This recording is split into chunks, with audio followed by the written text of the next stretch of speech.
Assalamualaikum warahmatullahi wabarakatuh. Melanjutkan pembelajaran mata pelajaran geografi, hari ini kita akan membahas karakteristik wilayah perairan Indonesia. Kita mulai dengan istilah perairan.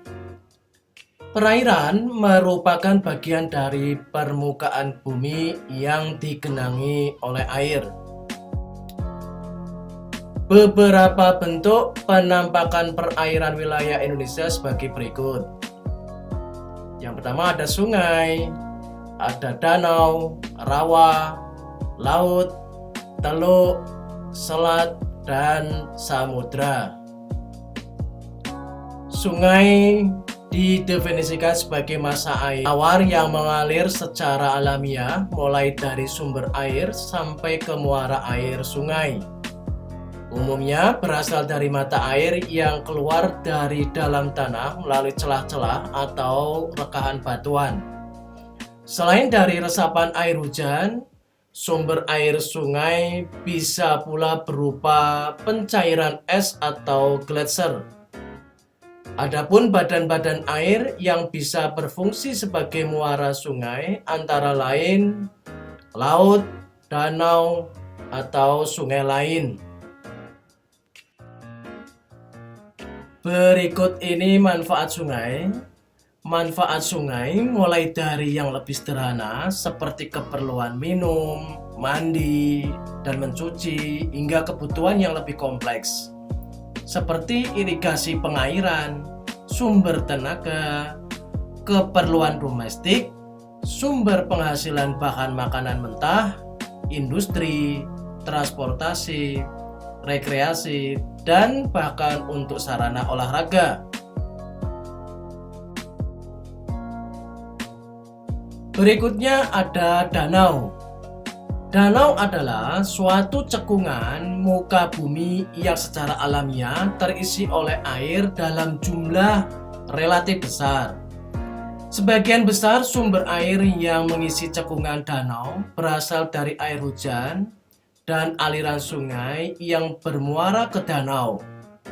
Pada beberapa wilayah yang memiliki tingkat penguapan yang sangat tinggi, dapat dijumpai danau yang airnya memiliki kadar garam atau salinitas tinggi. Contoh, danau air asin antara lain Laut Mati, Laut Kaspia, Great Salt Lake. Beberapa manfaat danau. Manfaat danau adalah salah satu sumber penghasil ikan air tawar yang cukup potensial. Danau juga dimanfaatkan untuk irigasi dalam mengairi lahan pertanian penduduk. Panorama danau yang indah merupakan salah satu daya tarik dalam sektor pertanian. Beberapa danau di negara Indonesia yang sangat terkenal sampai mancanegara, misalnya seperti Danau Toba di Sumatera Utara, Danau Kelimutu Flores, Danau Singkarak di Sumatera Barat, dan Danau Batur di Bali. Berikutnya ada rawa. Rawa adalah tanah basah yang selalu digenangi air secara alami karena sistem drainase pelepasan air yang jelek atau letaknya lebih rendah dari daerah di sekelilingnya. Berikut jenis-jenis rawa.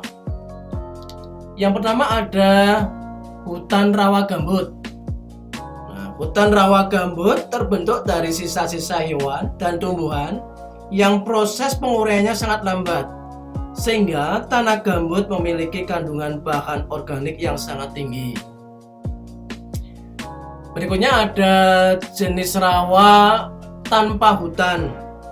Rawa tanpa hutan merupakan bagian dari ekosistem rawa hutan, namun hanya ditumbuhi tumbuhan kecil seperti semak dan rumput liar. Selanjutnya ada hutan rawa air tawar. Hutan rawa air tawar memiliki permukaan tanah yang kaya akan mineral. Biasanya ditumbuhi hutan yang sangat lebat. Kita lanjutkan manfaat hutan rawa. Manfaat hutan rawa sebagai sumber cadangan air bisa menyerap dan menyimpan kelebihan air dari daerah sekitarnya dan akan mengeluarkan cadangan air tersebut pada saat daerah sekitarnya menjadi kering. Kemudian, mencegah terjadinya banjir, mencegah terjadinya intrusi air laut ke dalam air tanah dan sungai, sumber energi, sumber makanan nabati, dan maupun hewani. Berikutnya ada laut. Laut sekumpulan air yang sangat luas di permukaan bumi yang memisahkan atau menghubungkan suatu benua atau pulau dengan benua atau pulau lainnya. Di dalam laut terdapat banyak kehidupan, antara lain tumbuhan laut, kerang, dan berbagai ragam jenis ikan yang bisa diolah menjadi makanan dan obat-obatan. Manfaat laut. Manfaat laut sebagai tempat rekreasi dan hiburan, tempat hidup sumber makanan seperti ikan, cumi-cumi, udang, rumput laut. Kemudian juga manfaat yang lainnya ada pembangkit listrik tenaga ombak atau tenaga listrik pasang surut angin dan sebagainya. Sebagai tempat budidaya ikan kerapu, budidaya mutiara, kemudian ada budidaya rumput laut.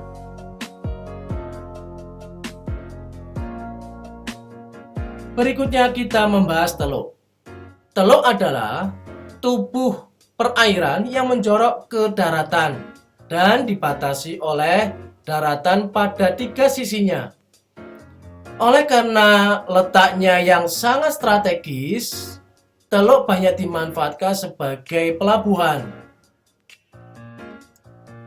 Berikut, selanjutnya ada selat. Selat merupakan perairan laut sempit yang berada di antara 2 pulau. Selat memiliki kedalaman antara 200 sampai 1000 meter. Dimanfaatkan sebagai jalur angkutan antara pulau. Alat angkutan yang biasa digunakan adalah kapal feri yang termasuk kapal penumpang. Berikutnya ada samudra. Samudra merupakan perairan yang luasnya melebihi luas laut dan memiliki kedalaman dari 1000 meter. Wilayah Indonesia diapit oleh 2 samudra, yaitu Samudra Pasifik dan Samudra Hindia. Demikian untuk pertemuan hari ini. Semoga bermanfaat dan terima kasih.